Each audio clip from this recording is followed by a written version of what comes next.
Bollywood celebrities में एक competition चल रहा है जिसका नाम है सबसे गरीब कौन। लेकिन लोगों को ऐसा लगता है कि यार इनके पास ना बहुत होगा। नहीं भाई, है कमी कमी है। We sat on top of a bus also. कितने का है? ये 950 का है। 500 में मिल जाएगा। हाँ, मुझे प्राइवेसी नहीं चाहिए। मुझे बहुत अच्छा लगता है पेरेंट्स के साथ। मुझे अभी भी फील होता है, मुझे हमेशा ऐसा लगता है कि अगर मैं अच्छा काम नहीं करूंगा, मैं 200% नहीं करूंगा तो मुझे काम मिलना बंद हो जाएगा। मैं बार्गेनिंग बहुत करती हूँ, मैं बहुत भी चीप हूँ। ये क्लिप्स देखकर शायद तुम्हारे मन में कंफर्टिंग फीलिंग आए, ऐसा महसूस हो कि अरे वाह, सारा अली खान और शाहिद कपूर भी मेरे जैसे हैं। इनके अलावा अगर किसी सेलिब्रिटी को देखकर तुम्हें ये वाली फीलिंग सबसे ज्यादा आती है तो कांग्रेचुलेशंस, क्योंकि वो सेलिब्रिटी ये सबसे गरीब कौन वाला कंपटीशन जीत चुका है। सबसे ज्यादा रिलेटेबल, सबसे ज्यादा मिडिल क्लास, सबसे ज्यादा गरीब लगने का कंपटीशन। आज से कुछ 25-30 साल पहले तक शाहरुख खान, सैफ अली खान, अमिताभ बच्चन, धर्मेंद्र जैसे बॉलीवुड सुपरस्टार्स तुम्हारे और मेरे जैसे लोगों के लिए एक एस्पिरेशन थे। वो आउट ऑफ रीच समझे जाते थे। उनको देखकर हम लोग उनके जैसा बनने की एस्पिरेशन रखते थे। थोड़ा फ्रस्ट्रेटेड था, फिर देखा जब जैसे ही नीचे उतरा तो मेरी 5 गाड़ियां पार्क। फिर मुझे लानत है मेरे पे, अगर मैंने 5 गाड़ियां है, बेवकूफ, तो फ्रस्ट्रेट कैसे हो सकता है। I want to be loved, to be liked, to be admired. You can become a philosopher after you become rich. वहीं आज के न्यू एज बॉलीवुड सेलिब्रिटीज तो चाहते हैं कि वो हमारे तुम्हारे जैसे दिखे, तुम्हें अपने जैसा ही फील कराए, फिर चाहे वो अपने स्ट्रगल की कहानियां सुनाकर हो। My dad has never been in a Dharma film. He never went on Coffee with Karan. And so, you know, it isn't as easy as people say it is. I think everyone has their own journey and their own struggle. Instagram पर मंदिर, मस्जिद, गुरुद्वारे में अपनी photo डालकर हो, या फिर जिस पापराजी को ये खुद कॉल करके बुलाते हैं उन्हीं के सामने अपनी प्राइवेसी के बारे में फेक कंसर्न दिखाकर। मैंने दिल से उन्हें रिक्वेस्ट किया कि मेरे जिम के बाहर आना बंद कीजिए प्लीज। और पहली बार सुनने में शायद ये लगे भी कि these celebrities have a choice कि वो अपने आप को पब्लिक में कैसे कंडक्ट करता है, पर रियलिटी में उनके पास वो चॉइस नहीं है, क्योंकि खुद को मिडिल क्लास दिखाकर लोगों के सामने रिलेटेबल लगने की उनकी ये कोशिश एक सोचा समझा प्लान है, एक ऐसा प्लान जो शायद उन्होंने खुद कभी बनाया भी नहीं, पर अब उस झूठ को निभाना उनकी मजबूरी बन गई। एक ऐसी मजबूरी जिसके ऊपर उनकी फिल्म की सक्सेस, बॉलीवुड में उनके रिलेशंस और उनका पूरा एक्टिंग करियर सब कुछ डिपेंड करता है। पर सवाल तो ये उठता है कि जब सब जानते हैं कि ये फिल्म स्टार्स कितने पैसे कमाते हैं, उनके कैसे कैसे शौक होते हैं, वो कैसा लाइफस्टाइल जीते हैं, इनफैक्ट ये सब तो वो अपने इंस्टाग्राम पर खुद शोकेस करता है, तो फिर इस फेक मॉडेस्टी, ह्यूमिलिटी, रिलेटेबल होने की नाकाम कोशिश के पीछे का कारण क्या है? क्योंकि सच तो ये है, जब मैं और तुम इंडिया के किसी गवर्नमेंट स्कूल कॉलेज में इस फेल्ड एजुकेशन सिस्टम का पार्ट बन रहे थे, ये बॉलीवुड सेलिब्रिटीज वर्ल्ड की बेस्ट यूनिवर्सिटीज में पढ़ रहे थे, एक 50,000 की नॉर्मल सी नौकरी पाने के लिए हमें और तुम्हें 4 साल कॉलेज में घिसाना पड़ा, महीनों तक मेहनत करनी पड़ी, पर शायद इनकी पहली फिल्म पाने के लिए BMW में बैठकर डायरेक्टर के ऑफिस जाना ही इनका सबसे बड़ा स्ट्रगल था। तो जब हमारे और इन सेलिब्रिटीज की लाइफ, एनवायरनमेंट, फाइनेंसेस, नेचर में कुछ सिमिलैरिटी है ही नहीं, तो why are they obsessed with looking like you and me? And Bollywood में ये रिलेटेबल मिडिल क्लास होने का टेम्पलेट हर एक सेलिब्रिटी फॉलो तो कर रहा है, but is it actually working? क्या सच में हम एज एन ऑडियंस इतने ज्यादा इनोसेंट है, या कहूं कि बेवकूफ है, कि एक स्क्रिप्टेड इंटरव्यू जिसको जानबूझकर इमोशनल और रिलेटेबल बनाया गया हो, उससे इन्फ्लुएंस होकर उस सेलिब्रिटी की आने वाली मूवी देखने चले जाएं? तो प्लीज वेलकम बाबिल, आप ऊपर आइए ना। नहीं सर, आप बड़े, आप वहाँ बैठिए, मैं मेरी जगह यहाँ है, डाउन टू अर्थ पर्सन। उसके फैन बन जाए। इस वीडियो में इस ढोंग के बारे में, middle class mentality of Bollywood के बारे में विस्तार में सारी बातें करेंगे कि कैसे ये बॉलीवुड सेलिब्रिटीज हमें पागल बना रहे हैं, अपनी नेटवर्थ तो छोड़ो, अपनी रियल आइडेंटिटी तक छुपा रहे हैं। पर सबसे पहले let me take you back in time, जहां से इस टेम्पलेट की शुरुआत हुई। वो समय जब बॉलीवुड सेलिब्रिटीज को तुम्हारे जैसे बनने, दिखने और खुद को मिडिल क्लास प्रोजेक्ट करने में कोई इंटरेस्ट नहीं था। Rise and fall of aspiration की बात करने से पहले चैनल को सब्सक्राइब कर लो, तुम्हारे लिए फ्री है, हमें बहुत मोटिवेशन मिलता है हर हफ्ते तुम्हारे लिए ऐसी डीप टाइप्स पॉप कल्चर के बारे में बनाने के लिए।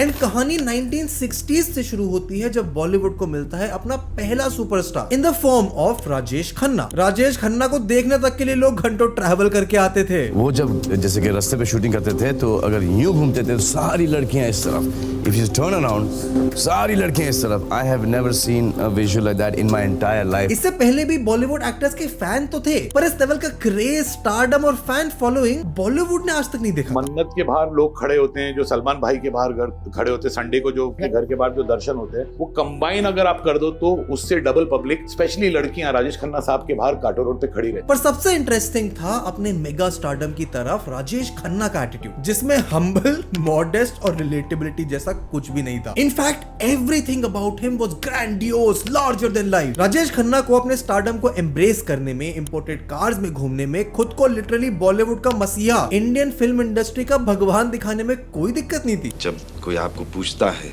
मेरे ख्याल में तारीफ और पूछना तो भगवान को भी अच्छा लगता है। अब जिसके सामने लोग झुकते हो, उसे अपना भगवान मानते हो, उसके जैसा बनने की उम्मीद भी कोई कैसे रख सकता है। पर राजेश खन्ना का एस्पिरेशनल लाइफस्टाइल, उनकी पर्सनालिटी तो बस शुरुआत थी। शुरुआत एक ऐसे फिनोमेना की जो अगले दशक में अमिताभ बच्चन, शाहरुख खान, सलमान खान, सनी देओल एंड इवन ऋतिक रोशन जैसे स्टार्स भी फॉलो करने वाले थे, फिर चाहे वो अपने करोड़ों रुपयों के बंगले को फ्लेक्स करना। Everybody lived in bungalows, so when I bought it, I didn't think it's a big deal. अपने स्टारडम को बढ़ा चढ़ाकर बताना और उसे ओन करना। एडुलेशन, प्यार, मोहब्बत, इज्जत, रिस्पेक्ट बहुत अच्छा है। जब ये नहीं रहेगा तो बहुत तकलीफ होगी, तो वो तकलीफ झेलना जिस दिन आ गया, अभी तो देखा नहीं, इंशाल्लाह बहुत टाइम तक नहीं देखूंगा। या फिर अपनी विक्टिम इमेज को खुद ही आके इंटरव्यूज में गलत साबित करना। What do you feel, Salman? Do you feel that all these series of unfortunate incidents that have happened in your life, do you think it shaped you in some manner?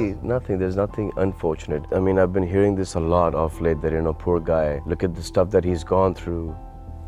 What? And उस समय के Bollywood superstars की हर एक चीज, उनके बंगला, गाड़ी, interviews, public perception से लेकर उनकी लव लाइफ तक, हर एक चीज बड़ी लार्जर देन लाइफ हुआ करती थी, अनअपोलोजेटिक हुआ करती थी। खुद को लाइकेबल दिखाने की कोशिश करने में उन्हें कोई इंटरेस्ट नहीं था। Yes, I'm quite rich. And stardom का मतलब ही था एक ऐसा सुपरस्टार जो अनटचेबल हो, एस्पिरेशनल हो, जिसके जैसा बनने की, दिखने की तुम कभी सोच भी ना सको। देखो, बहुत समय तक सिनेमा इंडियन सोसाइटी के लिए अपनी रोजमर्रा की दुख भरी जिंदगी से निकलकर एक अलग मीडियम में एस्केप करने का जरिया हुआ करती। उन्हें नहीं चाहिए था कि उन्हें मूवी देख के कुछ माइंड ब्लोइंग मिल जाए, लाइफ चेंजिंग लेसन मिल जाए, सोसाइटी की प्रॉब्लम्स के बारे में जानने को मिल जाए। और भले ही सुनने में तुम्हें ये रूड, एरोगेंट या फिर एंटी पीआर लगे, पर सच तो यही है कि इन बॉलीवुड सुपरस्टार के इस बेबाक एटीट्यूड, रियलिटी को एक्सेप्ट, उसको ओन करने की एबिलिटी ने ऑडियंस के दिलों में उनके लिए एक अलग जगह बना दी थी। दबंग, तेरा नाम, वांटेड, क्या हम आपके हाइक को प्रेम रतन धन पाए। मैंने संजू बाबा का टैटू निकाला है। उस समय बॉलीवुड आइडियल भले ही ना हो, पर रियल तो था, and the audience liked it. ये जो मैंने नाम लिए, राजेश खन्ना, अमिताभ बच्चन, शाहरुख खान, सलमान खान, ऋतिक रोशन, सनी देओल, इन सब की ऑन स्क्रीन और ऑफ स्क्रीन रियल पर्सनालिटी ने इनके व्यूअर्स को डाई हार्ड फैन में बदल दिया था। क्योंकि बॉलीवुड का कल्चर ही ऐसा था कि आए दिन हमें उनकी एक्सट्रावेगेंट पार्टीज के बारे में सुनने को मिलता था, बॉलीवुड सेलिब्रिटीज के अफेयर, सलमान और शाहरुख की लड़ाई, बाबा सिद्दीकी की इफ्तार पार्टी में उनका रियूनाइट होना, बॉलीवुड के अंडरवर्ल्ड के डॉन दाऊद इब्राहिम और छोटा शकील के साथ कनेक्शंस। इनफैक्ट बॉलीवुड का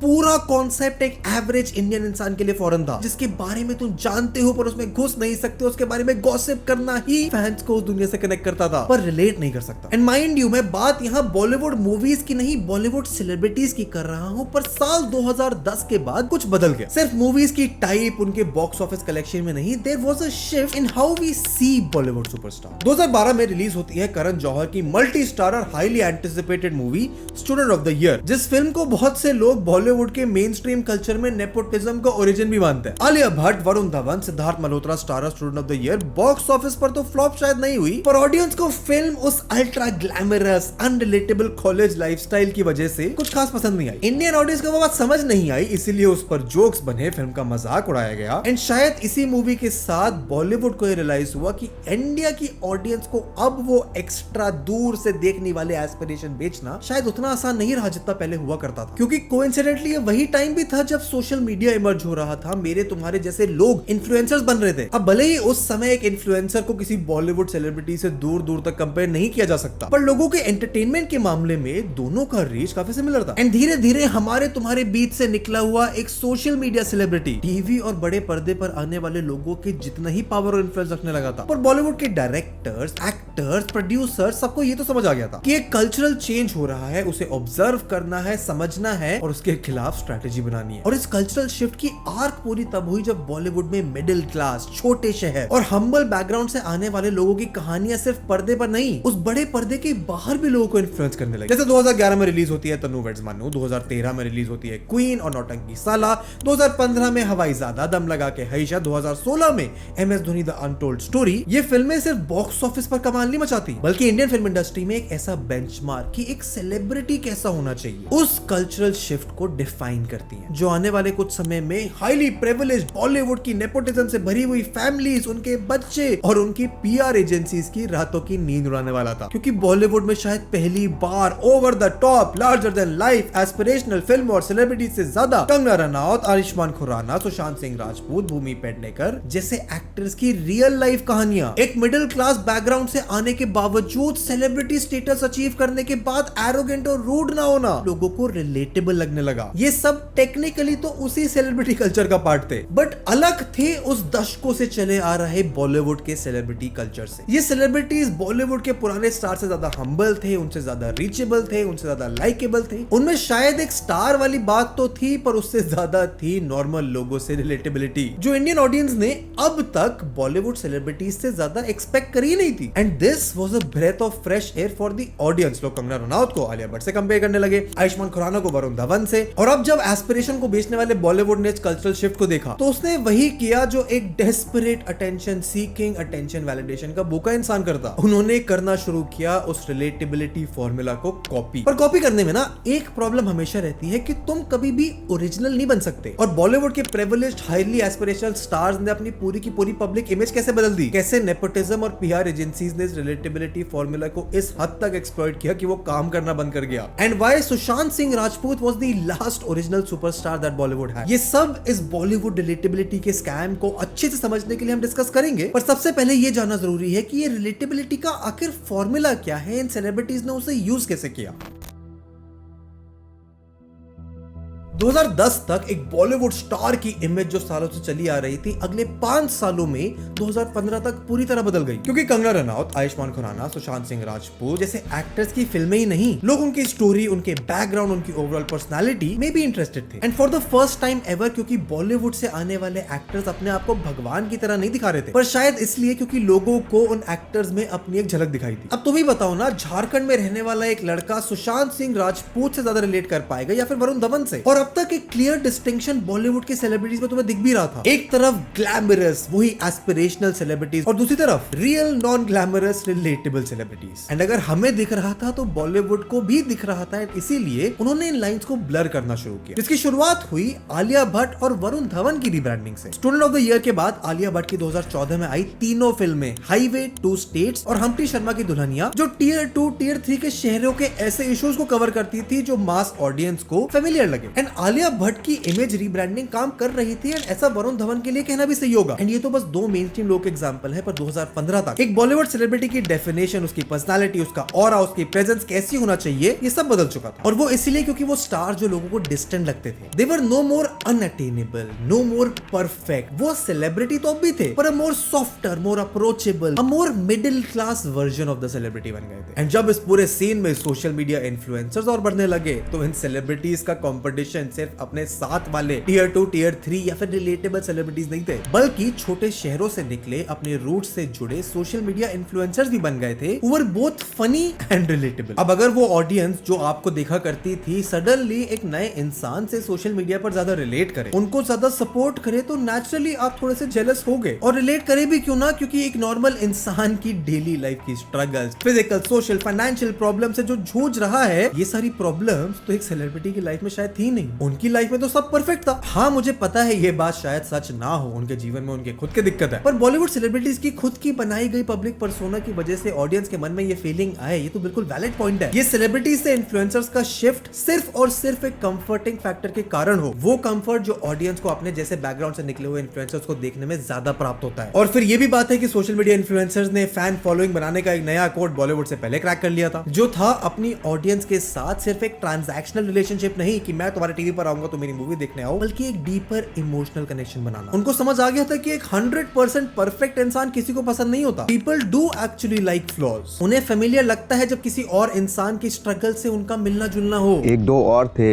एक एमपी का एक लड़का था, मेरा जूनियर था 3 साल, वो बिल्कुल मेंटली बिल्कुल डिस्टर्ब हो गया था। किसी का बैकग्राउंड वही मिडिल क्लास हो, किसी के एक्सपीरियंसेस सिमिलर हो जो मैंने तुमने अपनी लाइफ में एक्सपीरियंस किए हैं। यही कारण है कि YouTube पर TVF AIB की स्केच कॉमेडी इतनी ज्यादा पॉपुलर हुई कि बॉलीवुड को तक उनके साथ आके काम करना पड़ा। और शायद ऋतिक रोशन के स्टारडम तक ये बात अप्लाई होती ही नहीं थी, क्योंकि सेलिब्रिटीज हमारी डेली लाइफ का कभी पार्ट नहीं थे। उनको कभी किसी अवार्ड शो में देखना और फिल्म प्रमोशंस के दौरान दिए गए उनके इंटरव्यूज को सुनना, फैंस का सेलिब्रिटीज के साथ इंटरेक्शन बस यहीं तक लिमिटेड था। एंड सडनली सोशल मीडिया और पापराजी कल्चर ने इन स्टार्स को अचानक से ऑडियंस के इतना क्लोज ला दिया कि अब उनके लिए रिलेटेबल दिखना एक चॉइस नहीं, एक मजबूरी बन गई थी। उनकी फिल्मों की सक्सेस से ज्यादा, उनकी एक्टिंग की काबिलियत से ज्यादा ऑडियंस में बनाई गई उनकी इमेज, उनके इमोशनल कनेक्ट, उनके पर्सनल ब्रांड पर डिपेंड करने लगी। And Bollywood started weaponising this relatability by faking it. फिर चाहे वो अपने डेब्यू फिल्म से पहले अपनी स्ट्रगल की स्टोरी सुनाना। Everyone thinks that, you know, it's all glamorous and I've gotten everything I've ever wanted, but I'm very grateful that I'm my dad's daughter and I wouldn't want it any other way. 5-star chefs का access होने के बावजूद दाल चावल को अपना favourite food बताना हो।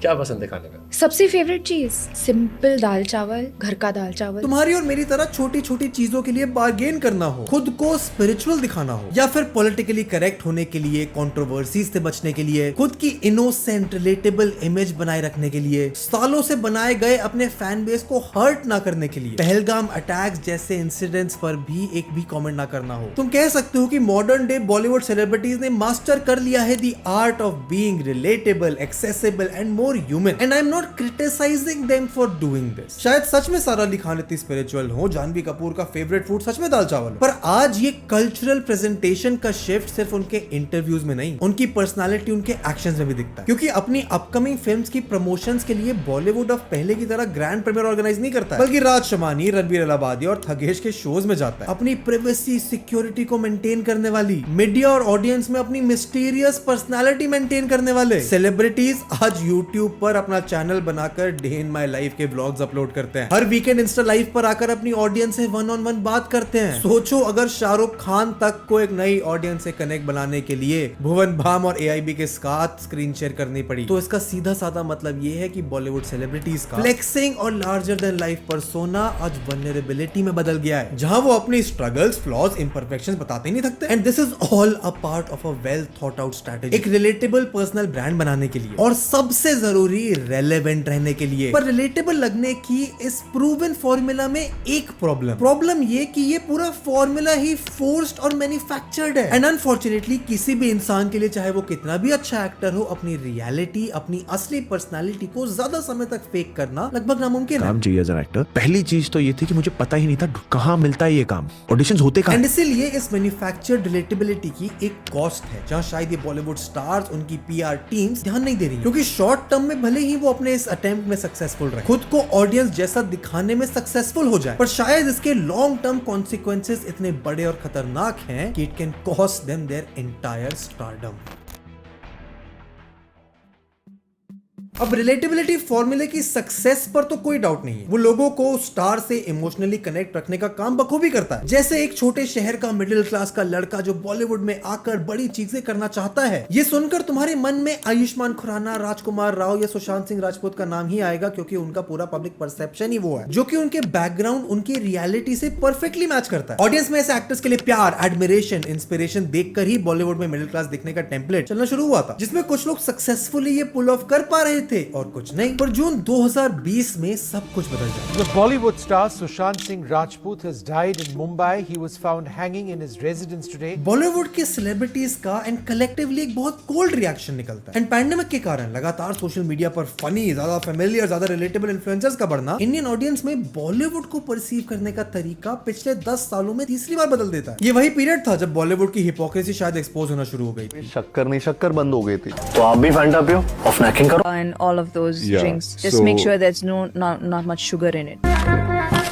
So dark chocolate is helping me then. Dark chocolate, yes, not the traditional sweetened ones. yeah. Yeah. So all my food is now cooked in coconut oil. Vitamins A, D, mushroom E. Relatable और familiar लगने की ये attempt लोगों को force और manufacture लगने लगे थे। फिर चाहे वो दीपिका पादुकोण की घर पर काम करते हुए वीडियो हो, नेहा धूपिया की मुंबई की सड़कों पर रनिंग करना हो, ऑडियंस शायद बॉलीवुड सेलिब्रिटीज को अब थोड़ी और गौर की नजर से देखने लगी थी, जिसकी वजह से ये 2-4 रिलेटेबल चीजें करना was not enough to maintain the relatable. हर न्यूज, हर फुटेज, हर इंटरव्यू इतना ज्यादा एक्सेसिबल हो गया था कि अपनी पर्सनालिटी, अपने एक्शंस और इंटेंशंस को ज्यादा देर तक फेक करना लोगों के लिए पॉसिबल ही नहीं था। I didn't know whether I was depressed or not. I just knew something's not working. I was procrastinating a lot. I stopped enjoying watching film. And even if they managed to pull off this act, अगर उनकी ये hypocrisy, उनकी ये PR वाली image expose होती ही नहीं, तब भी रिलेटेबल बनने के इस फॉर्मूले को बॉलीवुड इतना ज्यादा एक्सप्लॉइट कर चुका था कि शायद अब उसे हाइंडसाइड में देखते हुए बॉलीवुड एक्टर्स के स्टारडम पर ही सवाल उठाए जा सकते हैं। एंड यहाँ बात मैं कलेक्टिवली सारे सुपरस्टार्स की कर रहा हूँ, क्योंकि जब सबकी ऑनलाइन पर्सनैलिटी सिमिलर होगी, सबके इंटरव्यूज में सिमिलर स्क्रिप्टेड आंसर्स होंगे। मैं 250 ऑडिशन दे के आया हूँ। जो एक हम्बल और मॉडर्न स्टार की तरह प्रेजेंट करें, उनकी प्रॉब्लम्स हमारे जैसी हैं, शायद उनका फैशन सेंस भी हमारे जैसा है, तो फिर लॉन्ग टर्म लोगों के दिलों में रहना, अपनी खुद की एक जगह बनाने का तो सवाल ही नहीं उठता। क्योंकि खुद को रिलेटेबल दिखाने की इस कोशिश में इतना ज्यादा एफर्ट लगाकर शायद इन सेलिब्रिटीज ने सिर्फ अपनी रियल आइडेंटिटी को ही नहीं,